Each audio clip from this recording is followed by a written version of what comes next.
So today we're reviewing The Eternals. So we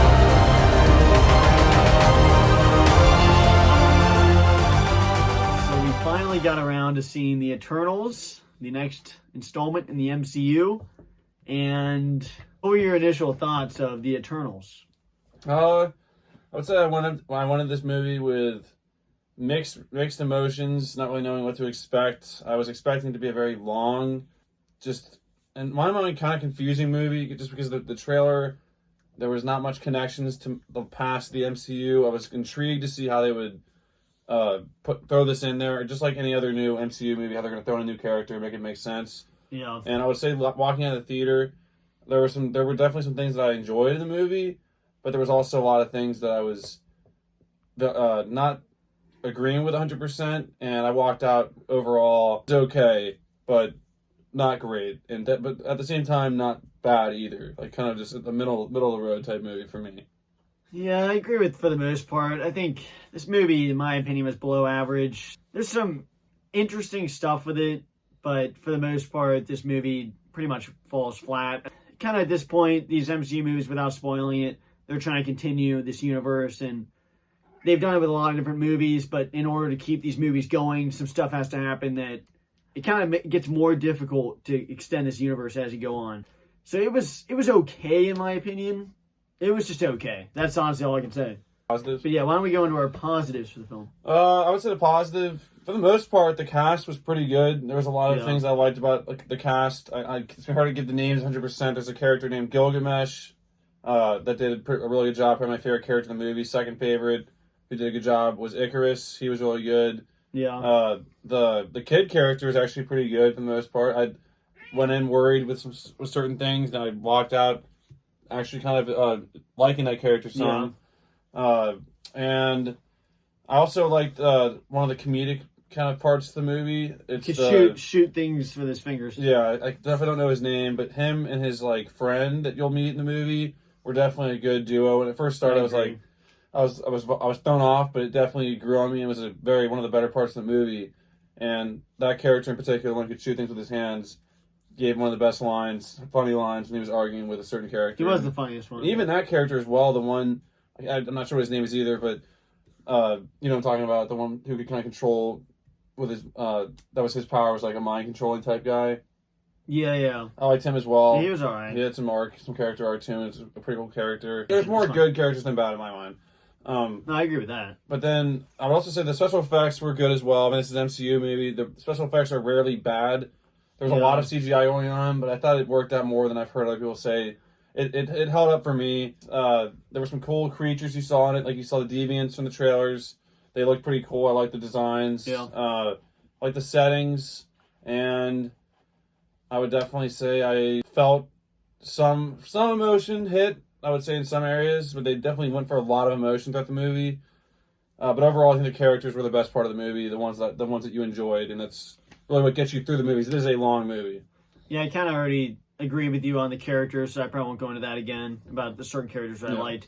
Most of them were good. Most of the Eternals I did like. There's only a couple that I didn't like, and for reasons I'll get into in my negatives, but most of them were good. And there's one actor from The Walking Dead, the deaf character in this movie that obviously I liked her in The Walking Dead. She was good in this one. The visuals were good. This is where I get into my negatives. I'm trying to just say the positives. And so the visuals were good for certain scenes, excellent for certain. The story was okay. And the certain CGI was really good for the scenes, certain characters. Yeah. And the emotion did work for a specific scene. There was some tension, but the fact that I'm struggling to find positives kind of says a lot about what I think about this movie. I think it also just summarizes why it's a mixed emotions type movie, because the positives that you have, the negatives are right there with it. So it's hard. There's not like, there's some things that stick out as a very big positive, but it's hard to think about any positives without those positives being dragged down by the negatives. Yeah, so why don't we just get into the negatives? Because the fact that I try to find positives wherever I can. The fact that I'm struggling that much means that we really have to get into these negatives. Yeah, so the negatives, I think there were some character decisions and the way they used characters that was just brutally bad in some situations. It's hard to say without spoiling. Yeah, this is not a spoiler. But there were some characters that really drove me insane, and I was like mad by the end of the movie. and it really held the movie down in some areas to where Kenny and I were almost like obvious reasons though. yeah, like I mean, stupid things we'll talk about in the spoilers. There was also way too much jumping around times. I mean, way too much time jumping around, trying to figure out where they became, and honestly, the whole this description of how these Eternals came in didn't really 100% make sense to me. I mean, I kind of bought into it, but I still am very confused in some aspects because the villain in my mind was not said who it is. Yeah, established. Like you don't really know who the villain is. You think it's one thing, but then it does not end up like that. Yeah, it's really not a villain. And you see this face and this thing, and it just that's what you said about the story. The story was okay, but there's way too much going on. By the end, you're just kind of sitting there watching what's going on screen and just kind of going along with what they say. But other than that, though, the story was a little bit too confusing in some ways, and it definitely was a very slow start. There were parts that I was following along, but there was times I was feeling pretty tired as well. Yeah, that's all I have to say right now. Yeah, it was a slow start, and the action was, I'm not going to lie, it was underwhelming. And a lot of the action, surprisingly, I love the action in these movies, but it was underwhelming, and a lot of it was too close to the camera, in my opinion, where just too much was happening too close, like the Transformers thing. Certain movies, MCU has done really good with it in the past, where it's like far enough away to see it. A lot of the action I felt like was too close. A lot of this movie, at least in my opinion, I know you have a different opinion than me, looked really dark, and I was having a hard time seeing the movie. I mean, I don't know what it was. I don't think it was the theater, because you didn't have that experience, but it looked, I could barely see what was happening. It was making me so mad because I wanted to see the deviants, but I couldn't see it. And that's what really frustrated me. The cat's trying to break out of the effing room.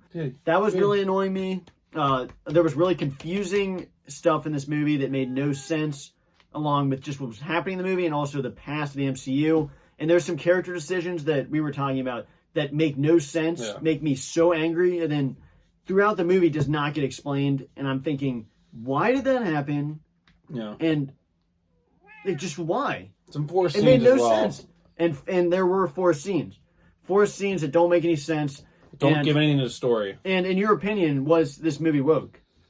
Compared to other movies, it was definitely woke, but it was not as woke as I was worrying. That's what I agree. I don't think people were saying this is super woke. Yeah. I don't agree.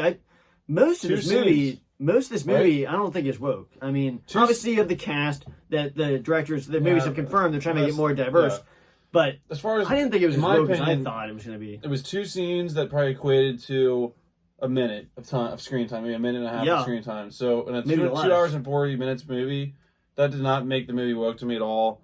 And like I said, there were some woke tendencies. But Captain Marvel was way more woke than this. And I think way more. The more I think about it now is a lot of stuff that you saw on screen, you've seen before. And what I'm saying by that is this movie almost tries to like copycat Doctor Strange in a lot of ways. It copies a lot of movies. Especially Doctor Strange, because there's a lot of the way they fight, the way their hands have things around them, is the same way. You know, Doctor Strange, when they do their powers, and they do like. You know how like Doctor Strange has like the powers around his wrists and they like have stuff around and like they can make force fields. They do the exact same stuff, and we've seen it before. So the powers made no sense in this movie. A lot of them. Well, yeah, but how many times did they do Doctor Strange things that we've seen before? Like the one scene where the girl makes herself go everywhere. We've seen it before. Like I said to myself, like Doctor Strange has done that before. Well, Superman with the main guy. It's like there was nothing like to me. What was original about this movie? It was the finger gun. I mean, I guess that was kind of new. And then, but other than that, though, it's just you look for a new group of superheroes to bring something new and like a fresh take on things. And in my mind, it was a lot of copycat type superheroes, and that to me drags the movie a little bit. The best word I could use to describe the Eternals is bland, because nothing really stuck out and made me that excited. But there was, I mean, like I said, it's an MCU movie, and usually comedy works for the most part. And like I said, there was some things to like about it, but there was also a lot of annoying things that held it down. And for me, I think it's slightly above average, because again, it's an MCU movie, and there's some really bad movies. I just think with how bland it was, and there were some things like I said, the comedy worked, and a lot of times there's some really funny lines and some characters that I appreciated, but it's just too confusing. And the score that I'm going to end up giving it is a 6 out of 10, but for me, that's above average, because 5 is average. And I think it's slightly above average, so I would give the Eternals a 6 out of 10. That's how I feel about it. Yeah, my score, I'm trying to think about it, and my grade scale is different than yours. I know, different grade scales. Mine's like grade, and if I'm being honest, I mean, I was really scraping the bottom of the barrel for friggin' positives, and I have to give this a 5 out of 10. I think it failed. I mean, what can I say? What's average? No, for me, 5 is an F. Wait. I give it 5 out of 10 because this movie just failed, and I'm not happy to say that, but the action, I mean, I was too dark to see more than half this movie. There was just, the characters, there were some fine characters, but there were some decisions that just make no sense. The origin of these characters and a lot of what this basis of this movie sits on doesn't make sense. And it was just a lot of bland stuff. There were some cool visuals, but I couldn't even see half of the freaking movie. I mean, how can I give it a good grade if I couldn't even see half the movie? I mean, I have to give this, and spoilers, I'd be able to give so many more negatives. Yeah. But unfortunately, I have to give this a 5 out of 10. And this movie just did not work. That sums up our non-spoiler review of The Eternals, the latest MCU movie. And there are 2 end credit scenes, so stick around for those. Anyways, thanks for watching our non-spoiler review of The Eternals. Let us know in the comments what you thought about this movie. And yeah, and we will see you guys. And stick around for the spoilers discussion at some point, or live stream or video format. Yeah. And we'll get into our thoughts there. But again, thanks for watching, guys, and we will see you on the... Well, and I know it's already past Veterans Day when you're watching this, but happy Veterans Day. Yep. And there's something in this movie that really peed me off, the fact that it's Veterans Day, too. Right, that's but yes. It isn't Veterans Day anymore by the time you're watching this, unless I'm able to edit this in 10 minutes. Thanks for watching, and we'll see you guys in the next video. Bye, guys.